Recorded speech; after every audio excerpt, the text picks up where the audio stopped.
રામ રામ ડાયરાને નમસ્તે ખેડૂત મિત્રો, આપણે આવી ગયા છીએ ફરી પાછા એક નવા દેશી જુગાડ સાથે કે જે મગફળીમાં ખોરિયા નાખવાના હોય પાણી પાવા માટે. તમારા વિસ્તારમાં જે તે બીજા વસ્તુ પણ કહેતા હશે, બીજા નામથી પણ કહેતા હશે, પણ આપણે અહીંયા ખોરિયા નાખવાના છે મગફળીમાં, જેથી નુકસાન ના કરે એ રીતે હુયા પણ ના ઉસકે.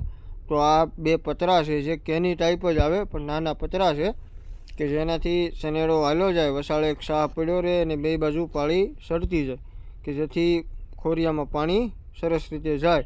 તો તમે જોઈ શકો છો આ પતરા છે, આ આપણી મગફળી છે અને હવે આપણે હાંકવાના છે ખોરિયા. તો સનેડો હાંકીએ છીએ આપણે અને મગફળીમાં ખોરિયા નખાતા આવે છે કે જે સરસ રીતે બે બાજુ પાળી સડી જાય છે. તમે જોઈ શકો છો આપણી મગફળી છે જેમાં બે બાજુ એક પતરા ત્રાંસા કરીને હાલી જાય છે, હુયા પણ ઉસકતા નથી અને મગફળીમાં કોઈ જાતનું નુકસાન પણ થતું નથી. તો આવા જ દેશી જુગાડના વિડીયો જોવા માટે આપણી ચેનલને સબસ્ક્રાઈબર કરો, જેથી સૌથી પહેલાં વિડીયો તમને મળી જાય, નોટિફિકેશન આવી જાય.